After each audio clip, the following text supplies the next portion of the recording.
Shalom, tiba masanya untuk Rhapsody Reality. Hari ini Pastor Chris berkongsikan message yang sangat luar biasa dan sangat mendalam hari ini. Jadi, kalian perlu menumpukan perhatian untuk memahami message-nya. Lapangkan hati, lapangkan fikiran. Mari kita mulakan. Tajuk message Pastor Chris pada hari ini adalah pengatur caraan firman. Haleluya. Ayat Injil pembukaan kita dipetik dari Amsal 7 ayat 2 hingga 3 yang berkata, peliharalah perintah-perintahku dan engkau akan hidup, dan peliharalah ajaranku seperti biji matamu. Ikatkanlah semuanya itu pada jarimu dan tulislah itu pada loh hatimu. Puji Tuhan. 2 Timotius 3 ayat 16 hingga 17 mengatakan, setiap kitab suci adalah hembusan nafas Allah, diberikan oleh inspirasinya dan bermanfaat, supaya hamba Allah itu menjadi sempurna dan mahir, diperlengkapi dengan sempurna untuk setiap pekerjaan yang baik.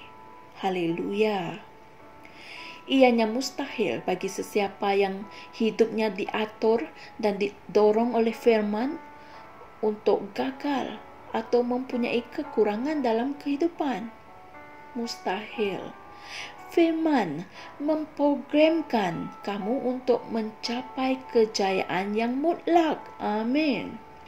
Sekiranya kamu menanam benih jagung, misalnya, kamu tidak akan mendapat hasil buah mangga, apel, atau oren.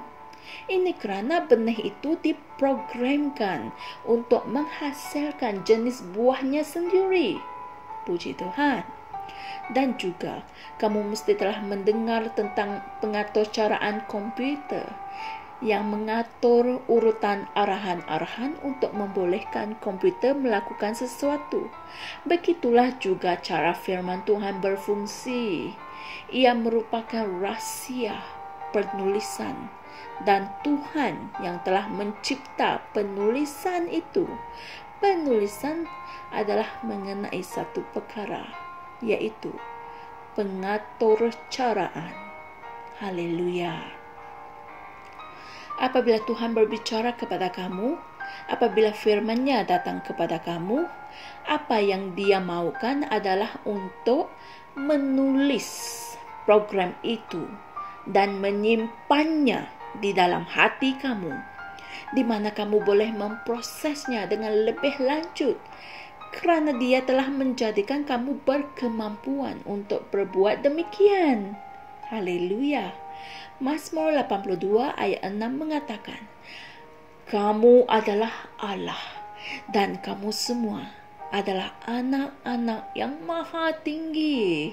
Amin. Dia telah menciptakan para pencipta dan kamu adalah seorang inovator. Haleluya, puji Tuhan. 1 Korintus 6 ayat 17 mengatakan, tetapi orang yang menyatukan dirinya dengan Tuhan menjadi satu roh dengan Dia. Amin. Dia telah membawa kamu ke dalam kesatuan dengan dirinya dan ke dalam golongannya. Sebab itulah Yesus mengulangi firman yang kita telah baca dalam Mazmur 82 ayat 6 dalam Yohanes 10 ayat 34. Bukankah telah tertulis di dalam Tauratmu, aku berfirman, kamu adalah Allah. Haleluya, inilah firman Tuhan. Ada satu lagi firman yang indah dalam Yakobus 1 ayat 18. Atas kehendaknya sendiri, Dia sudah menjadikan kita dengan firman-Nya yang benar, supaya kita menjadi suatu jenis buah yang sulung di antara segala makhluknya. Haleluya. Betapa hebatnya hal ini. Kamu adalah manusia dari golongan Allah, makhluknya yang sulung, terbaik dan paling mulia. Haleluya. Dengan dilahirkan semula, kamu telah dipersatukan dengan Dia. Kamu adalah rakan seperjuangannya yang syurgawi. Maha mulia Tuhan.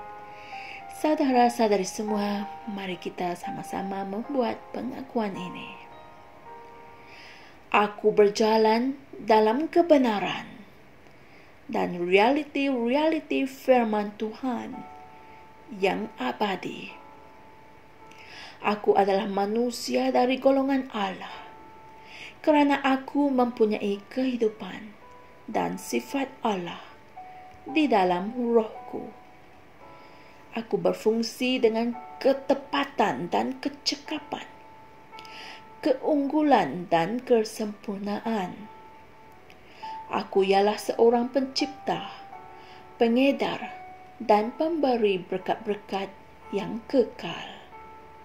Aku menguasai dan memerintah dalam kehidupan ini, di mana aku menang dengan penuh kemuliaan oleh kuasa Roh Kudus. Amin. Untuk renungan tambahan, sila pelajari dan renungkan ayat-ayat Injil berikut. Ulangan 11 ayat 18 dan Amsal 6 ayat 20 hingga 21, kitab terjemahan Amplified Classic. Haleluya. Betapa hebatnya mesej yang disampaikan oleh Pastor Chris pada hari ini.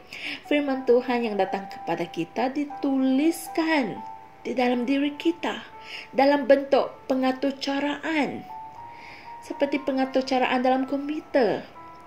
Dan firman itu disimpan di dalam hati kita. Dan apabila kita memerlukannya, kita hanya perlu memprosesnya. Wow. Dan apa yang paling hebat adalah kita bukan manusia biasa. Kerana Alkitab mengatakan bahawa kita adalah Allah, golongan Allah.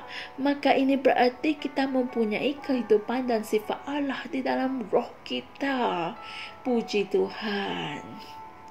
Jangan lupa subscribe saluran YouTube kami. Dan jumpa lagi esok. Tuhan berkati. Shalom. Kami percaya saudara-saudari semua telah diberkati dengan perkongsian firman dari Rhapsody Reality. Bagi sesiapa yang ingin menjadikan Yesus Kristus sebagai Tuhan dalam kehidupanmu, kamu boleh mengucapkan doa ini bersama dengan saya. Ya Tuhan Allah, aku mempercayai Yesus Kristus, Anak Allah yang hidup dengan sepenuh hatiku. Aku percaya Dia telah mati untukku dan Allah telah membangkitkan Dia dari kematian. Aku percaya Dia hidup hari ini. Aku mengaku dengan mulutku bahawa Yesus Kristus adalah Tuhan dalam hidupku mulai dari hari ini. Melalui Dia dan di dalam nama-Nya, aku mempunyai kehidupan yang kekal. Aku telah dilahirkan semula.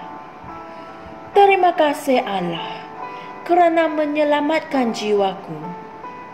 Aku sekarang adalah anak Allah. Haleluya. Tahniah, sekarang kamu telah menjadi anak Allah. Untuk apa-apa sebarang pertanyaan atau untuk mendapatkan lebih banyak maklumat mengenai bagaimana untuk bertumbuh sebagai seorang Kristian, anda semua boleh hantar mesej di akaun Facebook kami atau email kami di tni.msia@gmail.com. Sekali lagi, tni.msia@gmail.com. @gmail.com. Tuhan berkati Anda semua.